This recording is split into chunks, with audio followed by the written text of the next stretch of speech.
دي قصتك مش قصته. كلنا بنجيب درجة حرارة.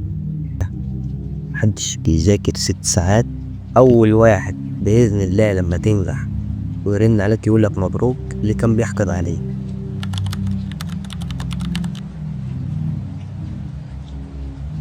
السلام عليكم. اللي هقوله ده ليك انت ولي أنا، لأني بمر بنفس الحاجة، بس بحاول أصبر نفسي أو أقنع نفسي إن ده غلط أو هو فعلا غلط. كل يوم بتفتح السوشيال ميديا تلاقي ناس بتقول ذاكرنا 10 ساعات، خلصنا المادة كلها، مش عارف ايه، وانت قاعد بتقول انا لسه ما بدأتش.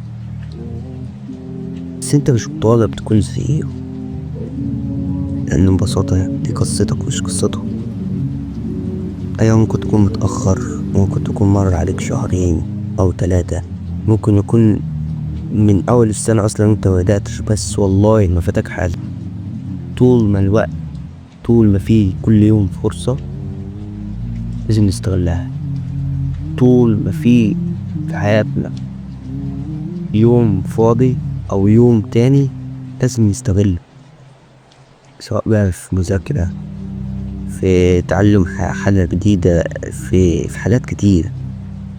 محدش بيبدأ ب6 ساعات، محدش بيذاكر 6 ساعات، اللي بدون كده بيغفلها. محدش بيذاكر 6 ساعات في الوقت اللي احنا فيه دلوقتي.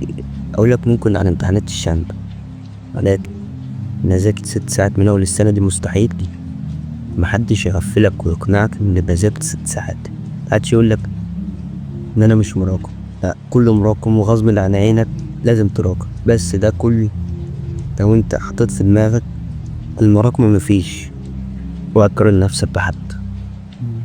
اللي بتشوفه ده نص الصورة. محدش بيوريك لحظة الفشل او التوهان، محدش بيوريك درجة الشامل. كلنا بنجيب درجة حرارة. اوعى تقارن نفسك بحد. اللي بتشوفه ده نص الصورة. محدش بيوريك لحظة التوهان، لحظة الفشل. أبوك وأمك، في فرق بين أهلك وفي فرق بين أبوك وأمك، فرق شاسع، وأنت عارفه وأنا عارفه والناس كلها عارفاه. وهيبان ده فين؟ في آخر السنة هيبان إن كان في فرق. أول واحد بإذن الله لما تنجح ويرن عليك يقولك مبروك اللي كان بيحقد عليك. أول واحد ليه؟ علشان ما تفتكروش انت بيقول مين اللي كان بيحقد، او مين اللي كان بيتمنى لي ما بيتمناليش الخير. هتفتكروا هو اول واحد هيعمل عليك ليه؟ عشان محدش يجيب سيرته، محدش يقول له انت عملت كذا. ربنا يكرمنا وربنا يعيننا وربنا كل الناس بتذاكر، بس محدش، يمكن مش كلهم بيكملوا. كل الناس بتبدأ، مش كلهم بيكملوا. السر في الاستمرارية، مش في الدرجة الحلوة في الشغل، لا. محدش.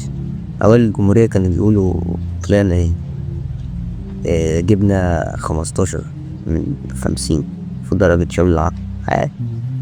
فهي الغلطة، اغلط عشان تتعلم. مفيش غلط مفيش تعليم. فلو لسه ما بدأتش ومش عارف تبدأ منين، ابدأ من دلوقتي. تقول الفيديو يكون نقطة بداية ليك. اكتب لي في الكومنتات بدأت من هنا، وأوعدك كلنا هنمشي سوا. سلام.